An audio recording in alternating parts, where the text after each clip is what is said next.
Hi friends, అందరికీ నమస్కారం.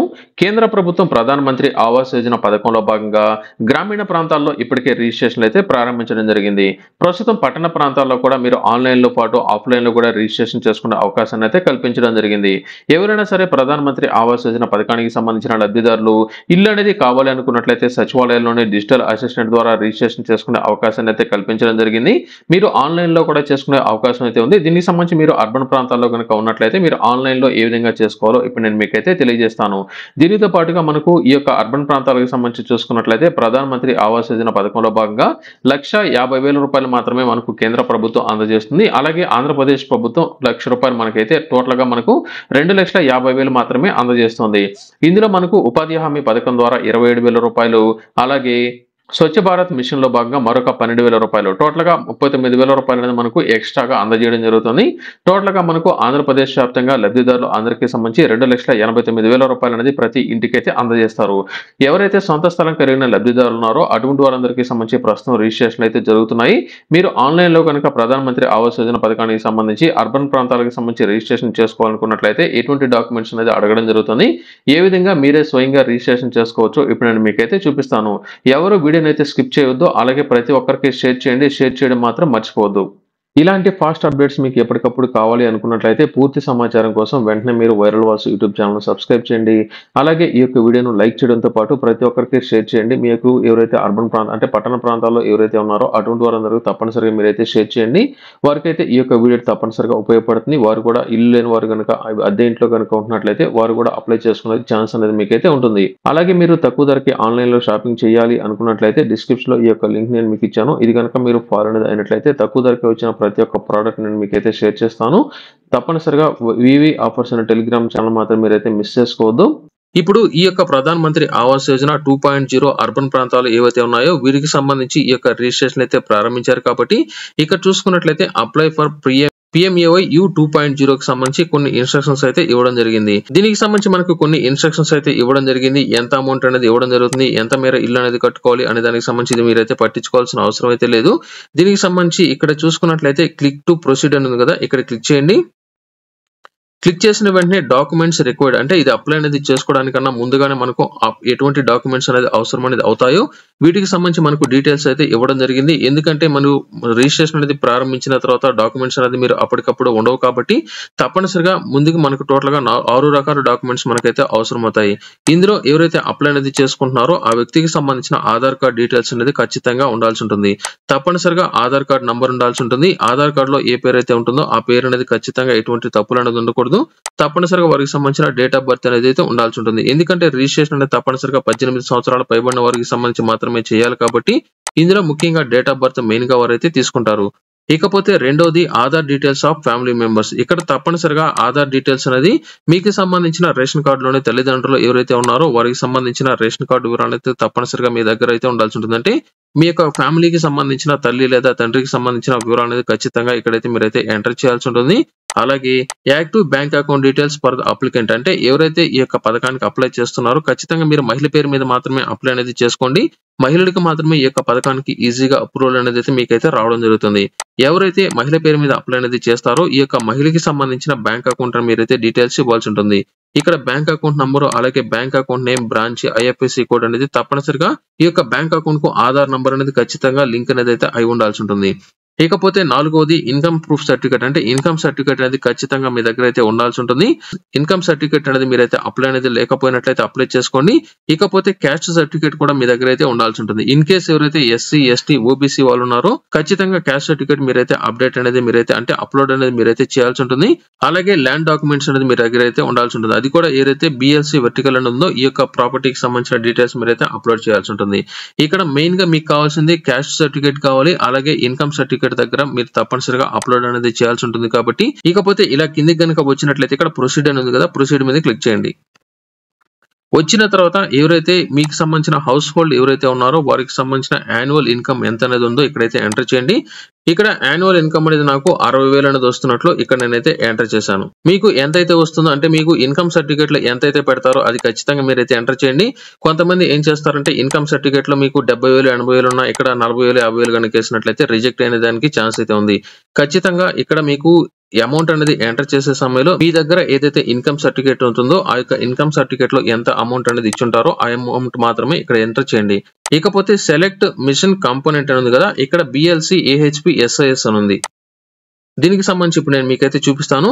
ఇక్కడ చూసుకున్నట్లయితే బెనిఫిషియరీ ల్యాండ్ కన్స్ట్రక్షన్ ఉంది కదా, ఇది ఏంటంటే మీ దగ్గర సొంత స్థలం అనేది కలిగి ఉండి ఆ స్థలంలో ఇల్లు అనేది నిర్మించుకోవాలి అనుకున్నట్లయితే దీనికి సంబంధించి మీకు కొంత అమౌంట్ అనేది వారైతే ఇవ్వడం జరుగుతుంది. ఇది మొదటి ఆప్షన్. ఇకపోతే అఫోర్డబుల్ హౌసెస్ ఫర్ పార్ట్నర్షిప్ అంటే ఏదైతే పబ్లిక్ లేదా ప్రైవేట్ ఏజెన్సీలు ఉన్నాయో వారి ద్వారా ఇల్లు అనేది నిర్మించి మీకు ఈ యొక్క ఇల్లు అనేది తక్కువ రేటుకి అందజేసే విధంగా మీకు సంబంధించి కొంత లోన్లు అయితే అందజేయడం జరుగుతుంది. ఇకపోతే మూడవది కనుక చూసుకున్నట్లయితే మీకు సంబంధించి ఎవరైతే వలసదారులు ఉంటారో అంటే వేరొక ప్రాంతానికి వెళ్లి హౌస్ కన్స్ట్రక్షన్స్ లో కానీ లేదా అర్బన్ ప్రాంతాల్లో మైగ్రేషన్ అనేది అయిపోయి ఉండి ఇల్లు అనేది లేనివారు, అంటే ఇండస్ట్రియల్ లో వర్క్ అనేది చేస్తున్నా లేదా వేరొక ప్రాంతాల్లో వర్క్ అనేది చేస్తున్నా, అర్బన్ ప్రాంతాలు అంటే స్ట్రీట్ వెండర్స్ కావచ్చు, అలాగే రిక్షా కార్మికులు కావచ్చు, పులర్స్ కావచ్చు, ఇతర కేటగిరీలకు చెందిన వారు, ఒక మాటలో చెప్పాలంటే బయట ప్రాంతాలకు వెళ్లి ఎవరైతే వర్క్ అనేది చేసుకుంటూ ఉంటారో అటువంటి వారందరూ ఈ యొక్క ప్రాపర్టీల కిందకైతే రావడం జరుగుతుంది. ఇకపోతే మూడోది కనుక చూసుకున్నట్లయితే సబ్సిడీ స్కీమ్ అంటే మనకు కేంద్ర ప్రభుత్వం కొంత అమౌంట్ అనేది సబ్సిడీ అమౌంట్ మనకైతే ఇవ్వడం జరుగుతుంది. అది కూడా 3 లక్షలు, 6 లక్షలు, 9 లక్షలు ఇలా అమౌంట్ అనేది మనకైతే ఇవ్వడం జరుగుతుంది. అది కూడా కొంతమేర సబ్సిడీ ఇచ్చేదానికి కూడా ఛాన్స్ అయితే ఉంది. అది కూడా ఏదంటే EWS అంటే ఎకనామికల్లీ వీకర్ సెక్షన్స్ ఎవరైతే ఉన్నారో వారు కానీ, లేకపోతే లో ఇన్కమ్ గ్రూప్ అలాగే మిడిల్ ఇన్కమ్ గ్రూప్ ఎవరైతే ఉన్నారో అటువంటి వారందరూ మీకు సంబంధించి ఈ యొక్క ఆప్షన్ మీరైతే ఎంచుకున్నట్లయితే మీకు కొంతమేర అమౌంట్ అనేది ఇవ్వడం జరుగుతుంది. ఆ యొక్క అమౌంట్ అనేది మీరు తప్పనిసరిగా తిరిగి మాత్రం మీరు మళ్ళీ చెల్లించుకునేదానికి కూడా అవకాశాన్ని అయితే కల్పించబోతున్నారు. అంటే ఉదాహరణ చెప్పాలంటే వడ్డీకి ఇచ్చినట్లు కొంతమేర మాత్రం మీకు దీనికి సంబంధించి లోన్ అనేది తోసేదానికి కూడా ఛాన్స్ అయితే ఉంటుంది. ఇందులో మనకు ఏదైతే ఈ యొక్క ఆప్షన్ అనేది ఉన్నాయో అవి మీరు సెలెక్ట్ చేసుకోవాలి. ఇందులో మొదటి ఆప్షన్ ఏదైతే ఉందంటే BLC అంటే మనకు ల్యాండ్ అనేది ఉండి ఆ యొక్క ల్యాండ్ లో అంటే కాలనీలు ఎవరైతే కట్టుకోవాలి అనుకుంటున్నారో అంటే అంటారు కదా కాలనీలని, ఇటువంటి కాలనీలు ఎవరైతే కట్టుకోవాలి అనుకుంటున్నారో అటువంటి వారందరూ మొదటి ఆప్షన్ BLC అని ఉంది కదా, ఇక్కడ నేను BLC అనేది సెలెక్ట్ చేశాను. మరి కొంతమంది ఏం చేస్తారంటే మీకు ల్యాండ్ అనేది ఉండి మీరు కొంతమేర ఎక్కువ అమౌంట్ అనేది పెట్టుకొని కట్టుకోవాలనుకున్నట్లయితే అంటే మీకు సంబంధించి వడ్డీకి బ్యాంకుల ద్వారా రుణాలు కనుక అందజేసినట్లయితే ఈ యొక్క ఆప్షన్ మీరైతే సెలెక్ట్ అనేది చేసుకోండి. ల్యాండ్ కనుక ఉన్నట్లయితే మాత్రం మొదటి ఆప్షన్ సెలెక్ట్ చేసుకోండి. ఇందులో రెండోది కనుక చూసుకున్నట్లయితే మీకు ఏదైనా సరే ఓన్ హౌస్ ఏదైనా సరే ఉన్నట్లయితే అంటే ఏదైనా సరే చిన్నపాటి ఇల్లు కనుక ఉన్నట్లయితే ఉందా అంటే నాకు లేదని నేనైతే పెట్టాను. అలాగే ఇక్కడ చూసుకున్నట్లయితే beneficiary under the housing scheme central state అంటే స్టేట్ గవర్నమెంట్ కానీ లేదా సెంట్రల్ గవర్నమెంట్ గడిచిన 20 సంవత్సరాల్లో మీకు ఇల్లు ఏదైనా సరే శాంక్షన్ చేశారంటే నో అనేది ఇచ్చాను. ఇక్కడ చెక్ ఎలిజిబిలిటీ అనేది కదా ఇక్కడ క్లిక్ చేశాను. ఇక్కడ చూసుకున్నట్లయితే ఎవరైతే అప్లై చేస్తున్నారో వారికి సంబంధించిన ఆధార్ డీటెయిల్స్ ఎంటర్ చేయాలి. ఇక్కడ ఆధార్ నంబర్ ఎంటర్ చేశాను. ఈ ఆధార్ కార్డు ఎవరి పేరు మీద ఉందో వారికి సంబంధించిన పేరు అనేది ఇక్కడ తప్పు లేకుండా ఎంటర్ చేయండి. ఇలా పైకి వచ్చిన తర్వాత ఇక్కడ టిక్ మార్క్ ఉంది కదా, టిక్ మార్క్ అనేది ఇచ్చి ఇక్కడ జనరేట్ OTP మీద క్లిక్ చేయండి. దయచేసి అందరూ చివరి వరకు వీడియోని అయితే ఓపిక అయితే చూడండి. ఎందుకంటే ఏదైనా సరే చిన్న మిస్టేక్ చేసినా మీకు ఈ యొక్క అప్లికేషన్ అనేది రిజెక్ట్ అనేదానికి ఛాన్స్ కానీ లేదా మీకు ఇల్లు అనేది అయితే మీకైతే అమౌంట్ అనేది అయితే రాకపోవచ్చు. ఎందుకంటే మీకు స్లోగా నేనైతే ఎక్స్ప్లెనేషన్ అయితే ఇస్తున్నాను కాబట్టి వెయిట్ చేయండి. నాకు వచ్చిన OTPని ఇక్కడ ఎంటర్ చేసి సబ్మిట్ మీద క్లిక్ చేస్తున్నాను. సబ్మిట్ మీద ఎప్పుడైతే క్లిక్ చేస్తానో ఇక్కడ బెనిఫిషరీకి సంబంధించి కొన్ని ఇన్ఫర్మేషన్ మనం అయితే ఎంటర్ చేయాల్సి ఉంటుంది. ఇక్కడ చూసుకున్నట్లయితే పర్సనల్ ఇన్ఫర్మేషన్ అలాగే ఫ్యామిలీ మెంబర్ డీటెయిల్స్ అలాగే హౌస్ హోల్డ్ డీటెయిల్స్ అలాగే address details bank details enter చేయాలి. ఇవన్నీ చాలా ఈజీగా ఉంటాయి, మీరైతే కష్టపడాల్సిన అవసరం లేదు. ఆటోమేటిక్ గా మనకు సంబంధించిన పేరు ఏదైతే ఉంటుందో ఆ యొక్క పేరు ఆధార్ నంబర్ అయితే వస్తుంది. ఇక్కడ తప్పనిసరిగా మీకు సంబంధించిన పాన్ కార్డ్ నంబర్ అయితే ఎంటర్ చేయాలి. నేనైతే చివరిలో మీకు ఫాస్ట్ గా చూపించేస్తాను ఏమేమి ఆప్షన్ అనేది ఉన్నాయనే దానికి సంబంధించి. ఇక్కడ పాన్ కార్డ్ నంబర్ ఎంటర్ చేయాలి. అలాగే ఇక్కడ మీ యొక్క డేట్ ఆఫ్ బర్త్ ఏదైతే ఉంటుందో ఆ యొక్క డేట్ ఆఫ్ బర్త్ మెన్షన్ చేయాలి. అలాగే మీ మొబైల్ నంబర్ అనేది ఎంటర్ చేయాలి. మెయిల్ ఐడి కనుక తెలిసినట్లయితే మెయిల్ ఐడి ఎంటర్ చేయండి. మీ యొక్క జెండర్ ఏదైతే ఉంటుందో ఆ యొక్క జెండర్ ఎంటర్ చేయండి. అలాగే మీకు మ్యారేజ్ అనేది అయి ఉందా, మ్యారేజ్ అనేది కాలేదని అడుగుతుంది. ఇక్కడ మ్యారేజ్ కి సంబంధించిన స్టేటస్ అయితే ఎంటర్ చేయండి. ఇందాక నేను ఆల్రెడీ మీకు చెప్పాను father name as per the Aadhaar అంటే మీ యొక్క తండ్రికి సంబంధించిన ఆధార్ కార్డులో వివరాలు ఏదైతే ఉన్నాయో అవి ఖచ్చితంగా ఎంటర్ చేయండి. తండ్రికి సంబంధించిన ఆధార్లో పేరు అలాగే తండ్రికి సంబంధించిన ఆధార్ కార్డ్ నంబర్ అయితే ఖచ్చితంగా ఎంటర్ చేయాలి. ఇక్కడ స్టార్ మార్క్ అనేది ఉందంటే ఖచ్చితంగా ఎంటర్ చేయాలి. అలాగే మీకు సంబంధించిన మదర్ డీటెయిల్స్ అంటే తల్లికి సంబంధించిన పేరు అలాగే తల్లికి సంబంధించిన ఆధార్ డీటెయిల్స్ కూడా ఖచ్చితంగా ఎంటర్ చేయాలి. ఎందుకంటే గతంలో ఈ యొక్క పేర్ల మీద ఏదైనా సరే ఇల్లు అనేది శాంక్షన్ చేస్తున్నారా లేదని చెక్ చేయడం కోసం ఈ యొక్క వివరాలు వారైతే సేకరిస్తున్నారు. అలాగే మీకు ఎంప్లాయ్మెంట్ స్టేటస్ కనుక చూసుకున్నట్లయితే self employee, salaried, regular waves, labour లేకపోతే నాట్ ఎంప్లాయిడ్ అనేది ఉంది. నాట్ ఎంప్లాయిడ్ అనేది పెట్టి కూడా మీరు ఈ యొక్క ఇల్లు అనేది మీరైతే పొందవచ్చు. ఇక్కడ నేను సెల్ఫ్ ఎంప్లాయ్ అనేది పెట్టడం జరిగింది. అలాగే ఆక్యుపేషన్ కనుక చూసుకున్నట్లయితే మీరు ఎటువంటి వర్క్ అనేది మీరైతే చేస్తున్నారంటే సెల్ఫ్ ఎంప్లాయ్ అనేది నేను పెట్టాను కాబట్టి ఇక్కడ దీనికి సంబంధించిన డీటెయిల్స్ అనేది ఇక్కడ మనం అయితే ఎంటర్ అనేది చేయాల్సి ఉంటుంది. ఒకవేళ ఇక్కడ మీరు నాట్ ఎంప్లాయిడ్ అనేది కనుక పెట్టినట్లయితే ఇక్కడ మనకి యొక్క ఆప్షన్ అయితే డిజేబిలిటీలోకి అయితే వెళ్ళడం జరుగుతుంది. మెయిన్ గా గుర్తుపెట్టుకోండి, ఇక్కడ నేను నాట్ ఎంప్లాయిడ్ అనేది సెలెక్ట్ చేశాను కాబట్టి నా యొక్క వివరాలు ఇక్కడైతే ఎటువంటివి మీరైతే అడగలేదు ఇక్కడ. అలాగే రిలీజ్ అనేది వస్తుంది కాబట్టి ఇక్కడ హిందూ అనేది సెలెక్ట్ చేశాను. అలాగే కేటగిరీ కనుక చూసుకున్నట్లయితే ఇక్కడ జనరల్ అనేది ఉంది, ఇక్కడ జనరల్ అనేది నేనైతే సెలెక్ట్ చేసుకోవడం జరిగింది. ఇకపోతే ఎడ్యుకేషన్ క్వాలిఫికేషన్ ఉంది కదా, ఇక్కడ ఎడ్యుకేషన్ క్వాలిఫికేషన్ ఏదైతే ఉందో ఆ యొక్క ఎడ్యుకేషన్ క్వాలిఫికేషన్ ఇక్కడ మీరైతే ఎంటర్ చేయాల్సి ఉంటుంది. ఇక్కడ ఎడ్యుకేషన్ క్వాలిఫికేషన్ అనేది అడుగుతుంది. ఇక్కడ నేను ఎడ్యుకేషన్ క్వాలిఫికేషన్ డీటెయిల్స్ అయితే ఎంటర్ చేశాను. ఇక్కడ చూసుకున్నట్లయితే కొన్ని స్కీమ్స్ లో ఏదైతే స్కీమ్ మీకైనా వస్తుందని ఇక్కడైతే అడుగుతుంది. మనకు కేంద్ర ప్రభుత్వం ఏదైతే వీధి వ్యాపారులు ఉన్నారో అటువంటి వారి కిందకి 10,000 రూపాయలు, అలాగే బిల్డింగ్ కన్స్ట్రక్షన్ వర్గానికి సంబంధించి అంగన్వాడీ వర్కర్స్, లేకపోతే ఏదైనా సరే పిఎం విశ్వకర్మ యోజన, లేకపోతే ఏదైనా స్కీమ్స్ కి సంబంధించి మీకు ఎలిజిబిలిటీ ఉందా లేదా పొందుతున్నారు అనేది అడుగుతుంది. నేను నో అనేది అయితే క్లిక్ చేశాను. ఇక్కడ మనకు వెంటనే ఇక్కడ సేవ్ అని కంటిన్యూ ఉంది కదా, ఇక్కడ క్లిక్ చేసిన వెంటనే ఈ యొక్క డేటా మొత్తం మనకు సేవ్ అనేది అయితే అయిపోతుంది. తర్వాత నెక్స్ట్ పేజ్ లో మనకు సంబంధించి చూసుకున్నట్లయితే కుటుంబ సభ్యుల యొక్క డీటెయిల్స్ ఎంటర్ చేయమంటుంది. ఇక్కడ వారికి సంబంధించిన పేరు, వారికి సంబంధించిన డేట్ ఆఫ్ బర్త్, అలాగే మీకు సంబంధించిన రిలేషన్షిప్, అలాగే జెండర్ డీటెయిల్స్, అలాగే ఆధార్ నంబరు, అలాగే వీరికి సంబంధించిన ఆక్యుపేషన్ అనేది ఎంటర్ చేయాల్సి ఉంటుంది. ఒకవేళ ఎక్స్ట్రా డీటెయిల్స్ కావాలనుకున్నట్లయితే యాడ్ మీద క్లిక్ చేసినట్లయితే మరొక పేరు అనేది ఇక్కడైతే యాడ్ అనేది అయితే అవడం జరుగుతుంది. ఆ తర్వాత ఇక్కడ సేవ్ అనేది ఇక్కడ నేను డీటెయిల్స్ అనేది ఎంటర్ చేసేసాను. ఇక్కడ సేవ్ అనేది కదా, సేవ్ బటన్ మీద క్లిక్ చేస్తున్నాను. ఇక్కడ తర్వాత ఆప్షన్ ఏంటంటే హౌస్ హోల్డ్ డీటెయిల్స్, అంటే ఇక్కడ మనకు సంబంధించి కొన్ని డాక్యుమెంట్స్ అనేది అప్లోడ్ అనేది మనం అయితే చేయాల్సి ఉంటుంది. కాబట్టి మనం మొదట్లో ఈడబ్ల్యూఎస్ అనేది ఆల్రెడీ సెలెక్ట్ చేసుకున్నాం కాబట్టి ఈడబ్ల్యూఎస్ అనేది ఉంది. లేదా మీరు మార్చుకోవాలనుకున్నట్లయితే మొదటి నుంచి మీరు మరలా మార్చుకోవాల్సి ఉంటుంది. మనకి సంబంధించి ఏదైనా సరే ఇల్లు అనేది ఉందా అనేది అడుగుతున్నారు. ఇక్కడ నాకు లేదనేది ఇక్కడ నేనైతే ఎంటర్ చేసేసాను, ఆల్రెడీ తీసేసుకుంది కాబట్టి. ఇక్కడ యాన్యువల్ చూసుకున్నట్లయితే ఇది కూడా ఆల్రెడీ మనం ఎంటర్ అనేది చేసేసాము, ఇది కూడా తీసేసుకోండి. ఇక్కడ చూసుకున్నట్లయితే మనకు తప్పనిసరిగా ఇన్కమ్ సర్టిఫికేట్ మనం అయితే అప్లోడ్ అనేది మనం అయితే చేయాల్సి ఉంటుంది. ఈ యొక్క ఇన్కమ్ సర్టిఫికేట్ ని బట్టి మనకు ఎంత అమౌంట్ అనేది మనకు నెల వస్తుంది అనే దాన్ని బట్టి మనకు సంబంధించి ఈ యొక్క అప్లికేషన్ అయితే అప్రూవల్ అయితే రావడం జరుగుతుంది. కాబట్టి మీ దగ్గర ఇన్కమ్ సర్టిఫికేట్ కనుక ఉన్నట్లయితే అది పీడిఎఫ్ లో కనుక ఉన్నట్లయితే డైరెక్ట్ గా అప్లోడ్ చేయండి. అది పీడిఎఫ్ లో కనుక లేకపోయినట్లయితే మీరు ఏం చేస్తారంటే మీరు ఫోన్ లో మీకు సంబంధించి ఏదైతే ఇన్కమ్ సర్టిఫికేట్ ఉందో ఆ యొక్క ఇన్కమ్ సర్టిఫికేట్ ని ఫోటో అనేది తీసి మీరు బ్రౌజర్ లో ఏం చేస్తారంటే ఇమేజ్ టు పీడిఎఫ్ కన్వర్టర్ మీద క్లిక్ చేసినట్లయితే ఆటోమేటిక్ గా మనకు కొన్ని సైట్లు అయితే చూపిస్తాయి. ఇక్కడ మీకు సంబంధించిన సైట్ అనేది మీరైతే ఈజీగా సెలెక్ట్ అనేది చేసుకొని మీ యొక్క ఫోటో ఏదైతే ఉందో ఆ యొక్క ఫోటోని సెలెక్ట్ చేసుకొని కన్వర్ట్ మీద క్లిక్ చేసిన వెంటనే మీ యొక్క ఫోటో అనేది ఏమిటంటే పీడిఎఫ్ లోకి అయితే కన్వర్ట్ అయితే అయిపోతుంది. ఆ తర్వాత ఇక్కడికి వచ్చేసి ఈ యొక్క డాక్యుమెంట్ మీరైతే అప్లోడ్ అనేది మీరైతే చేసేయాల్సి ఉంటుంది. ఖచ్చితంగా ఇక్కడ అప్లోడ్ అయిన వెంటనే ఇక్కడ అప్లోడ్ బటన్ మీద క్లిక్ చేయాలి. ఆ తర్వాత ఇక్కడ చూసుకున్నట్లయితే ప్రజెంట్ మీరు ఉంటున్న ప్రాంతంలో ఎన్ని సంవత్సరాల నుంచి ఉంటున్నారంటే నేనంటే 10 సంవత్సరాల కన్నా ఎక్కువగా ఉన్నానైతే ఇక్కడ సెలెక్ట్ చేశాను. హౌస్ ఓనర్షిప్ కనుక చూసుకున్నట్లయితే ఓన్ దా లేకపోతే రెంటనా, నో హౌస్ అని ఉంది కదా. ఇక్కడ కొంతమంది ఏం చేస్తారంటే ఓన్ అనేది అయితే పెట్టేస్తారు. ఓన్ అని పెట్టారంటే ఖచ్చితంగా మీకు ఉన్నట్లు. ఇక్కడ రెంట్ పెట్టినట్లయితే అది మీరు వేరొకరిది రెంట్కి ఉన్నట్లు, లేదా అసలు ఇల్లే లేదు ప్రస్తుతం రోడ్డు మీద ఉంటున్నట్టు దీని యొక్క ఉద్దేశం. మీరేం చేస్తారంటే రెంట్కి ఉన్నట్లు పెట్టండి. ఇక్కడ సేవ్ అండ్ కంటిన్యూ మీద నేనైతే క్లిక్ చేస్తున్నాను. ఇప్పుడు అడ్రస్ డీటెయిల్స్ అంటే మనకు సంబంధించి ప్రస్తుతం ప్రజెంట్ ఏదైతే అడ్రస్ లో ఉన్నామో ఆ యొక్క అడ్రస్ డీటెయిల్స్ ఎంటర్ చేయాలి. అలాగే మనకు సంబంధించిన పర్మనెంట్ అడ్రస్ ఏదైతే ఉంటుందో ఆ యొక్క పర్మనెంట్ అడ్రస్ డీటెయిల్స్ ఇక్కడైతే ఎంటర్ చేయాల్సి ఉంటుంది. లేదా ఇక్కడ ప్రజెంట్ ఉంటున్న అడ్రస్ పర్మనెంట్ కనుక అయినట్లయితే ఇక్కడ ఈ యొక్క టిక్ మార్క్ కనుక క్లిక్ చేసినట్లయితే రెండిట్లో ఒకే అడ్రస్ అయితే రావడం జరుగుతుంది. ఇకపోతే PMAY కన్స్ట్రక్షన్ సైట్ అడ్రస్ అంటే మనకు సంబంధించి ఇల్లు అనేది మనం కట్టుకోవాలి అనుకుంటున్నాం కాబట్టి ఇల్లు కట్టుకుంటున్నామంటే మనకు ఏదైతే స్కీమ్ అనేది సెలెక్ట్ చేసుకున్నామో అంటే మనకు ఆల్రెడీ ల్యాండ్ అనేది ఉంది. ఆ యొక్క ల్యాండ్ లో మనం ఇల్లు అనేది కట్టుకోవాలి అనుకుంటున్నట్లు ఆప్షన్ అనేది మొదట్లో మనం ఏం చేసామంటే ఈ యొక్క ఆప్షన్ సెలెక్ట్ చేసుకోవడం జరిగింది. అంటే బెనిఫిషరీ లీడ్ కన్స్ట్రక్షన్ అంటే BLC కింద మనం ఇల్లు అయితే సెలెక్ట్ చేసుకున్నాం కాబట్టి ఈ యొక్క BLC కి సంబంధించిన స్థలం ఎక్కడైతే ఉంటుందో ఆ యొక్క స్థలానికి సంబంధించిన డీటెయిల్స్ అనేది ఎంటర్ చేయాల్సి ఉంటుంది.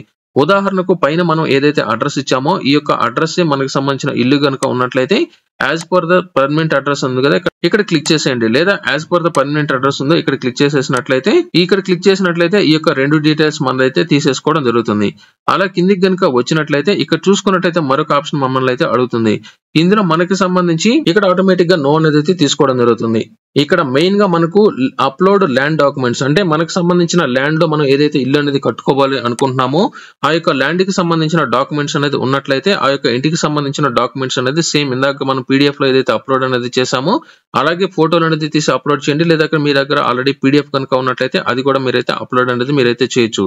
లేకపోతే మీకు సంబంధించి ఇంటికి సంబంధించిన డాక్యుమెంట్లు అనేది మీ దగ్గర లేవు అవి పోయాయి అనుకున్నట్లయితే మీ ఇంటికి సంబంధించి కావచ్చు, లేదా మీ యొక్క పంట పొలాలకు సంబంధించి కావచ్చు, లేదా మీ యొక్క స్థలానికి సంబంధించి కావచ్చు, దేనికైనా సరే ల్యాండ్ డాక్యుమెంట్స్ అనేది మీరు డౌన్లోడ్ చేసుకోవాలనుకున్నట్లయితే డిస్క్రిప్షన్ లో నేను మీకు ఒక లింక్ ఇచ్చాను. ఆ యొక్క లింక్ లో మీరు కనుక ఫాలో అనేది అయినట్లయితే మీ యొక్క స్థలాలకు సంబంధించిన డాక్యుమెంట్స్ అనేది మీరైతే డౌన్లోడ్ చేసుకోవచ్చు. ఇప్పుడు నేను ఇక్కడ అప్లోడ్ అనేది క్లిక్ చేసేసి మరలా సేవ్ అండ్ కంటిన్యూ మీద క్లిక్ చేస్తున్నాను. ఇక్కడ చివరిలో మనకు బ్యాంక్ డీటెయిల్స్ అయితే చివరి ఆప్షన్. ఇక్కడ బ్యాంక్ డీటెయిల్స్ ఖచ్చితంగా మీరైతే ఎంటర్ చేయాలి. అది కూడా ఎవరిదంటే మొదట్లో పర్సనల్ డీటెయిల్స్ లో ఎవరి పేరు మీద అయితే ఇల్లు అనేది రిజిస్ట్రేషన్ చేసుకుంటున్నామో ఆ యొక్క వ్యక్తికి సంబంధించిన డీటెయిల్స్ ఇక్కడైతే ఎంటర్ చేయండి. ఇక్కడ బ్యాంక్ డీటెయిల్స్ అనేది మొదటిసారి ఎంటర్ చేయండి. ఇక్కడ బ్యాంక్ డీటెయిల్స్ అనేది ఎంటర్ చేయండి. సేమ్ అదే బ్యాంక్ నెంబర్ ఇక్కడైతే ఎంటర్ చేయండి. రెండు మ్యాచ్ అనేది అయినట్లయితే ఇక్కడ ఐఎఫ్ఎస్సి కోడ్ అనేది అడుగుతుంది. ఇక్కడ గెట్ డీటెయిల్స్ మీద క్లిక్ చేసినట్లయితే మన యొక్క డీటెయిల్స్ ఆటోమేటిక్ గా రావడం జరుగుతుంది. ఇందులో మెయిన్ గా మరొక ఫైనల్ అప్డేట్ ఏమిటంటే మీరు ప్రభుత్వం నుంచి పొందుతున్న ఏదైనా సరే ప్రభుత్వ పథకాలు అంటే స్టేట్ గవర్నమెంట్ కావచ్చు, లేదా సెంట్రల్ గవర్నమెంట్ నుంచి ప్రస్తుతం ఇక్కడ ఏదైతే చూపిస్తున్న స్కీమ్స్ అనేది పొందుతున్నారా అంటే మనకు ఆల్రెడీ బ్యాంకుల ద్వారా ఏదైనా సరే రుణాలు అనేది పొందున్నామా అనేది చెక్ చేసుకోవడం కోసం ఇక్కడ ఈ యొక్క డీటెయిల్స్ అయితే అడుగుతున్నారు. అంటే ఇక్కడ పిఎం సూర్య గారి యోజన అంటే మనకు కేంద్ర ప్రభుత్వం సోలార్ స్కీమ్ కావచ్చు, లేకపోతే ప్రధాన మంత్రి ఆయుష్మాన్ భారత్ కావచ్చు, ప్రధాన మంత్రి ఉజ్వల యోజన కావచ్చు, లేదా ఉజ్వల ఈటీసీ ఇతర ఏదైనా సరే స్కీమ్స్ అనేది మీరు పొందుతున్నారా అంటే ఇక్కడ ఉదాహరణకు ఎస్ మీద క్లిక్ చేసినట్లయితే ఇందులో ఏ స్కీమ్ మీరైతే పొందుతున్నారో అని ఇక్కడైతే అడుగుతుంది. ఇందులో ఏదైతే స్కీమ్ అనేది మీరు పొందుతున్నారో దాని మీద క్లిక్ అనేది మీరైతే చేయాల్సి ఉంటుంది. ఇక్కడ నేను రఫ్ గా ఏదైతే సెలెక్ట్ చేస్తున్నానో ఒకవేళ ఏది పొందలేదు అనుకున్నట్లయితే ఇక్కడ నో అనేది క్లిక్ చేసేసేయండి. నో అనేది క్లిక్ చేస్తే ఎటువంటి ఆప్షన్ మనకైతే రావు. ఇప్పుడు ఫైనల్ గా ఏం చేస్తారంటే పైన చెప్పిన అన్ని డీటెయిల్స్ అనేది కరెక్ట్ గా ఉన్నాయని ఇక్కడ ఫైనల్లీ సేవ్ అని ఉంది కదా, సేవ్ మీద క్లిక్ చేసి ఒకసారి చెక్ చేసుకొని పబ్లిష్ మీద క్లిక్ చేసేసినట్లయితే మీకు సంబంధించి ఈ యొక్క ప్రధాన మంత్రి ఆవాస్ యోజన అర్బన్ 2.0 పథకానికి సంబంధించి రిజిస్ట్రేషన్ అయితే అయిపోతుంది. ఇప్పుడు దీనికి సంబంధించి మీ యొక్క స్టేటస్ అనేది చెక్ చేసుకోవాలి అనుకున్నట్లయితే ఇదే వెబ్సైట్ ఇక్కడ చూసుకున్నట్లయితే ట్రాక్ అప్లికేషన్ ఉంది కదా, ఇక్కడ క్లిక్ చేయండి. క్లిక్ చేసిన వెంటనే ఇక్కడ ట్రాక్ అప్లికేషన్ కి సంబంధించి ఇక్కడ బెనిఫిషరీ కోడ్ అంటే అప్లికేషన్ నంబర్ మనకైతే ఆల్రెడీ వచ్చి ఉంటుంది. ఈ యొక్క అప్లికేషన్ నంబర్ కానీ లేదా మనకు సంబంధించిన ఆధార్ కార్డు వివరాలు కానీ ఇక్కడ అప్లికేషన్ నంబర్ అంటే మనకు కేవలం అప్లికేషన్ నంబర్ మనతో ఎంటర్ చేస్తే సరిపోతుంది. లేదా మీరు పేరు లేదా ఆధార్ నంబర్ తో చెక్ చేసుకోవాలనుకున్నట్లయితే ఇక్కడ మీకు సంబంధించిన ఆధార్ నంబర్ ఎంటర్ చేయాలి. అలాగే మీకు సంబంధించిన పేరు కరెక్ట్ గా ఎంటర్ చేయాల్సి ఉంటుంది. లేదా మీరు మొబైల్ నంబర్ ద్వారా ఎంటర్ చేయాలంటే మీ మొబైల్ నంబరు, మీ పేరు, డేట్ ఆఫ్ బర్త్ ఇవన్నీ కరెక్ట్ గా ఎంటర్ చేయాలి. ఇప్పుడు నేను ఏం చేస్తానంటే ఫైనల్ గా ఇక్కడ కొంతమందికి ఇక్కడ అప్లికేషన్ అనేది రాకపోవచ్చు. ఎందుకంటే అప్లికేషన్ ద్వారా కాకుండా మీ యొక్క ఆధార్ నంబర్ తో సెర్చ్ అనేది మీరైతే చేయండి. ఇక్కడ నేను ఆధార్ నంబర్ ఎంటర్ చేశాను. ఇక్కడ నాకు సంబంధించిన పేరు అనేది అయితే ఎంటర్ చేశాను కరెక్ట్ గా. షో బటన్ మీద క్లిక్ చేస్తున్నాను. చూసారు కదా, షో బటన్ మీద క్లిక్ చేసిన వెంటనే నా యొక్క పేరు అలాగే నేను ఏ పథకానికి అప్లై అనేది చేసుకోవడం జరిగింది, ఏజ్ అలాగే gender, father name, mother name అలాగే స్పెషల్ గ్రూప్ అనేది నో అనేది పెట్టాను, మొబైల్ నంబరు ఇక్కడ ఏ తేదీన అప్లై అనేది చేసుకున్నాను దీనికి సంబంధించిన అప్లికేషన్ నంబర్ కూడా రావడం జరిగింది. ఇక్కడ మీరు అప్పుడప్పుడు స్టేటస్ మీరైతే చెక్ చేసుకోండి, మీకు మెసేజ్ కూడా రావచ్చు. నా యొక్క అప్లికేషన్ అనేది పెండింగ్ లో ఉంది, ఇంకా అప్రూవల్ అనేది రాలేదు. దీనికి సంబంధించిన స్టేట్ డీటెయిల్స్ అయితే రావడం జరిగింది, ఎక్కడ పెండింగ్ అనేది ఉంది అనే దానికి సంబంధించి. ప్రస్తుతం ఈ యొక్క అప్లికేషన్ అనేది ఎప్పుడైతే అప్రూవల్ అనేది వస్తుంది అంటే పెండింగ్ లో కాకుండా అప్రూవల్ కానీ లేదా సక్సెస్ కానీ మీ యొక్క అప్లికేషన్ అనేది అప్రూవల్ అనేది అయినట్టు కనుక వచ్చిందంటే ఖచ్చితంగా మీకు తర్వాత ప్రాసెస్ అనేది ఉంటుంది. మీ యొక్క అప్లికేషన్ సంబంధానికి సంబంధించి ఎక్కడైతే ఇల్లు అనేది కట్టుకోబోతున్నారో దానికి సంబంధించిన వెరిఫికేషన్ అంటే వారు వచ్చి వెరిఫికేషన్ అనేది చేసి మీకు సంబంధించిన అప్రూవల్ అనేది వచ్చిన తర్వాత అమౌంట్ మీకైతే బ్యాంక్ అకౌంట్ కు డైరెక్ట్ గా విడతల వారీగా అయితే వేయడం జరుగుతుంది. అయితే దీనికి సంబంధించి కొంతమంది అధికారులు వచ్చి ఎప్పటికప్పుడు మీకు సంబంధించిన ఫోటోలు అనేది తీసి ఆన్లైన్ లో అప్లోడ్ అనేది మీకైతే చేయడం జరుగుతుంది. ఇది టోటల్ గా మనకు ప్రధాన మంత్రి ఆవాస్ యోజన పథకానికి సంబంధించిన రిజిస్ట్రేషన్ లో ప్రస్తుతం ఆంధ్రప్రదేశ్ వ్యాప్తంగా రిజిస్ట్రేషన్ అయితే ప్రారంభించారు కాబట్టి ఒకసారి మీరైతే రిజిస్ట్రేషన్ అయితే ఈ విధంగా అయితే చేసుకోండి. ఇది టోటల్ గా ఏదైతే అర్బన్ ప్రాంతాలు ఉన్నాయో ఈ యొక్క అర్బన్ ప్రాంతాలకు సంబంధించి గ్రామీణ ప్రాంతాలకు సంబంధించి కూడా ఇదే ప్రాసెస్ అయితే ఉంటుంది. త్వరలోనే గ్రామీణ ప్రాంతాలకు సంబంధించిన రిజిస్ట్రేషన్ కూడా ప్రారంభించబోతున్నారు.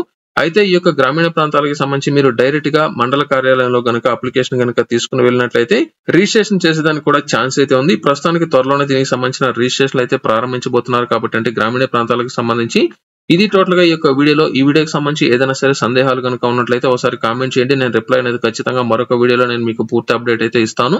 ఇలాంటి తాజా అప్డేట్స్ మీరు కావాలనుకున్నట్లయితే దయచేసి viral Vasu YouTube channel subscribe చేయడం మాత్రం మర్చిపోవద్దు.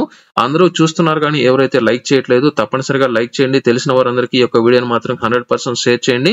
షేర్ చేసినట్లయితే మరి కొంతమంది ఇల్లు లేని వారు ఇల్లు అనేది కట్టుకునే దానికి అవకాశం అనేది ఉంటుంది.